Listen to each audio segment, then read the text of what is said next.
புது financial year ஒன்று start ஆகிடுச்சு. ஸோ இதை ஹேண்டில் பண்ணுறதுக்காக நம்ம சிஸ்டத்தில் ஏதாவது சேஞ்சஸ் பண்ணணுமா அப்படின்னு கேட்டிங்கன்னா, ஆமாம், சில சேஞ்சஸ் பண்ணணும். பண்ணினா தான் இன்வாய்ஸஸ், பில்ஸு, இந்த என்ட்ரிஸ் எல்லாம் சக்ஸஸ்ஃபுல்லாக நம்ம போட முடியும்.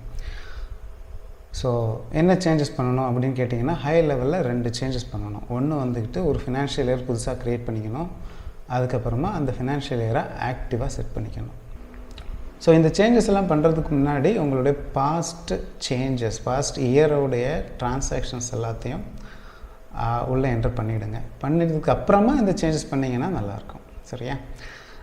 ஸோ இப்போ சிஸ்டத்தில் போய் அந்த புது ஃபினான்ஷியல் இயர் எப்படி க்ரியேட் பண்ணுறது, அதை எப்படி ஆக்டிவாக மாற்றுறது அப்படிங்கிறத பார்க்கலாம். இப்போ ஸ்க்ரீனில் இருக்கிறோம், ஹோம் பேஜில் இருக்கிறோம். செட்டிங்ஸை கிளிக் பண்ணுறோம். கிளிக் பண்ணதுக்கப்புறமா ஃபிஸ்கல் இயருங்கிற ஆப்ஷனை கிளிக் பண்ணலாம்.